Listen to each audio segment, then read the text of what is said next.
Dynamic speaker. This is the speaker most people have heard at some point, whether it was inside a car door, a home theater system, or a cheap Bluetooth speaker sitting on a desk. The design dates back over a century and still dominates modern audio because it is simple, reliable, and relatively inexpensive to manufacture. Inside, a magnet and voice coil move a cone back and forth to push air and create sound. That movement is what gives dynamic speakers their familiar punch and warmth. They are good all-rounders, capable of producing both bass and higher frequencies depending on the size and tuning of the driver. Subwoofer. A subwoofer exists for one purpose above everything else: low frequencies. These are the deep sounds you feel in your chest during a movie explosion or a concert kick drum. Most subwoofers use large dynamic drivers placed inside specially designed enclosures that help reinforce bass response. In home theaters, they handle the frequencies regular speakers struggle to reproduce cleanly. Car audio culture pushed subwoofers into the mainstream during the 1990s and early 2000s, especially with oversized trunk installations focused entirely on powerful bass output. Tweeter.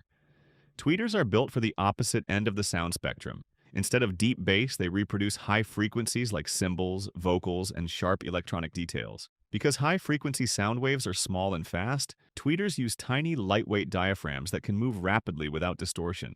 Many speaker systems separate tweeters from larger drivers so each part can focus on its own frequency range. Without tweeters, music often sounds dull or muffled, even if the bass is strong. Mid-range speaker.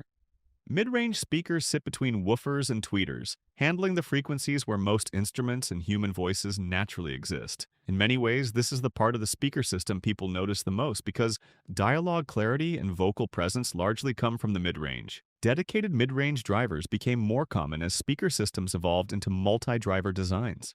Separating the frequencies allowed each driver to perform more efficiently and reduced distortion at higher volumes. Woofer. Woofers are responsible for low and lower mid frequencies, though not usually the extreme bass handled by a subwoofer. They are larger than tweeters and designed to move more air with each motion of the cone. A good woofer gives music body and weight without sounding muddy. In many bookshelf and floor-standing speakers, the woofer is the largest visible driver on the front panel. Coaxial speaker. A coaxial speaker combines multiple drivers into a single compact unit, usually placing a tweeter directly in the center of a woofer. This design became extremely common in car audio because it saves space and simplifies installation. While audiophiles sometimes prefer separate component systems for better sound staging, coaxial speakers remain popular because they offer balanced sound in a simple package. Horn speaker.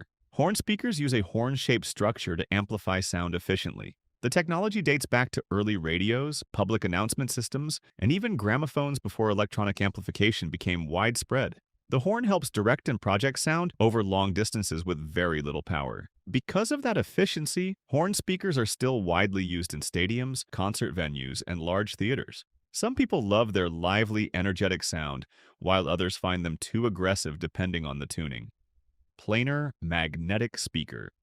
Planar magnetic speakers work differently from traditional cone speakers. Instead of a cone attached to a voice coil, they use a very thin diaphragm suspended between magnetic arrays. When electrical signals pass through the diaphragm, the entire surface moves evenly to produce sound. This creates extremely detailed and controlled audio with very low distortion. The technology became especially respected in high-end headphones and audiophile speaker systems, though it is usually more expensive and harder to drive properly. Electrostatic speaker. Electrostatic speakers are among the most unique-looking speakers ever made. Instead of cones, they use an ultra-thin, electrically charged membrane placed between two conductive panels. The membrane moves with incredible precision, producing highly detailed and transparent sound. Audiophiles often describe them as airy or lifelike, especially with vocals and acoustic instruments. However, they tend to be large, delicate, and expensive, which kept them more niche compared to conventional dynamic speakers. Bookshelf speaker. Bookshelf speakers are compact speakers designed to sit on shelves, desks, or stands rather than directly on the floor. Despite their smaller size, many modern bookshelf speakers produce surprisingly full sound thanks to improved driver design and enclosure engineering. They became popular in home stereo systems because they fit comfortably into smaller living spaces without dominating the room. Some are passive speakers requiring external amplifiers, while others include built-in amplification and wireless connectivity. Floor standing speaker. Floor-standing speakers, often called tower speakers, are built for larger spaces and fuller sound reproduction. Their tall cabinets allow room for multiple drivers, larger woofers, and more internal air volume. That extra space helps improve bass performance and overall sound scale. In home audio systems, they are often considered the centerpiece of serious listening setups. Well-designed floor speakers can create an immersive soundstage that smaller speakers struggle to match.